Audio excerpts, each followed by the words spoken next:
My friends, welcome back to my channel. This is your coach, Mr. Magno.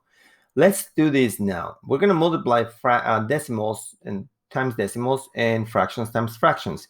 And we're going to be using the standard algorithm. And we're going to show our work. So what is the standard algorithm? The standard algorithm is this way in which we multiplied.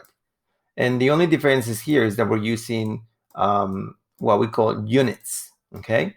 And the units come from the denominators of the numbers.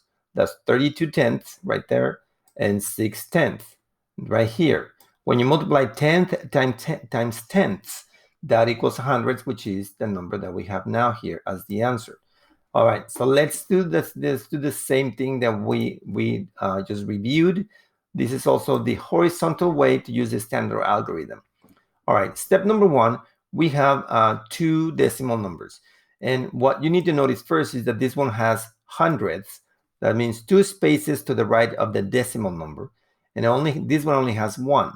So these are tenths, the 4 tenths, and the 41 is 41 hundredths. Now, that is key to understand because that's going to help you write the fraction. So that's going to be, we're going to write that number 741. And we said that that number is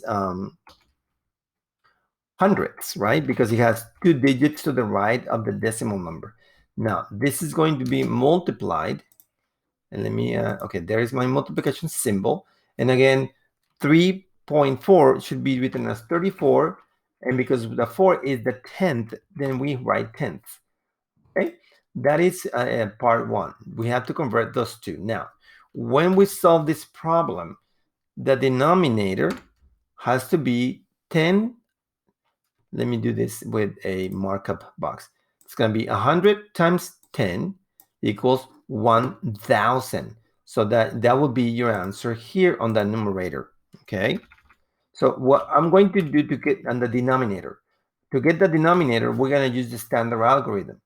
So now we're going to rewrite those numbers in unit form. Okay. So let me demonstrate what that means. So you write the number 700. Let me write it here. 741. And then those again, like we saw on this fraction, those are hundreds. So we're gonna write hundredths.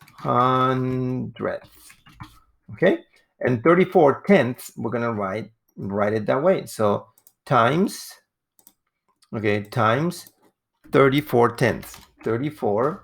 And we're going to write the word tenths next to it. And how do we know again? Let me review. This is thanks to the denominator that we can locate on this fraction right here. So those are the hundreds. Hundreds are over here. Tenths are here.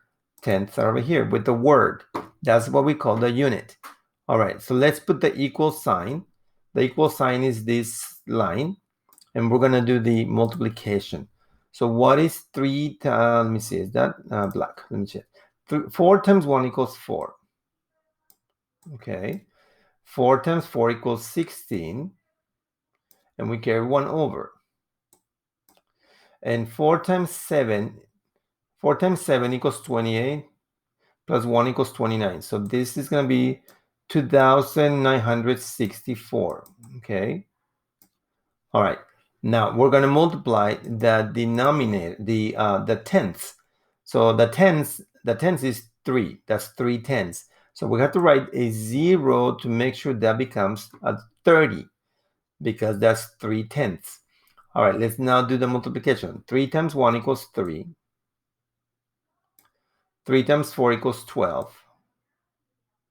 We carry 1 over. Wait, 3 times 1 equals 3. 3 times 4 equals 12. We carry 1 over. And 3 times 7 equals 21 plus 1 equals 22. Okay. Oh, that's an ugly line. Let me see if I can do better. Okay. And now we can add this. This is the addition. So 0 plus 4 equals 4. Let me use a different color. Okay, that's 4. The total here. 6 plus 3, that will be, the sum is 9. 9 plus 2 equals 11. That will be the sum, and we carry 1 over. 2 plus 2 equals 4, plus 1 equals 5, and 2 plus 0 on the top is 2. All right, so that's our answer, but here's the next step.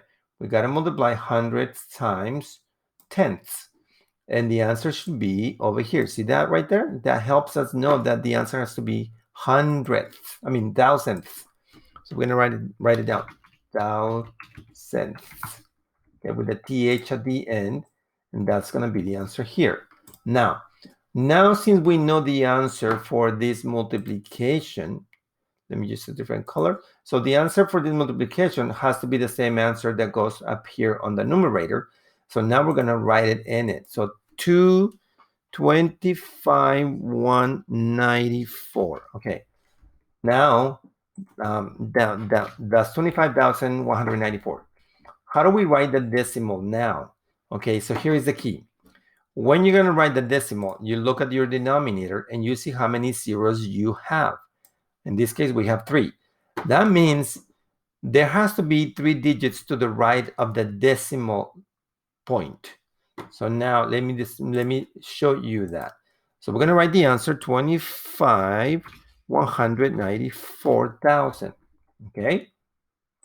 Now, in any whole number, the decimal is always on the right hand side. That's a decimal. Now remember that this decimal point has to move inward 3 times based on what we saw right here. There has to be 3 zeros, so that means we have to show 3 numbers to the right of the decimal point.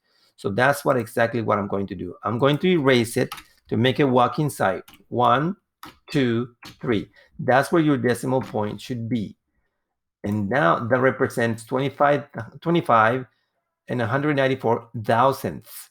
So this is how you write this answer as a decimal. This is how you write it as a fraction form, and this is how you write it as a word, the unit form. Actually, this is the unit form. Watch the video again. Make sure you understand every step. Rewind it as many times as you need to. If you are one of the students who's struggling with this, watch it 100 times if you can, so your brain can understand what you're doing in math. Become a math expert. It's not hard, it's easy. It's only hard if you think it is. Signing out, your coach, Mr. Magno.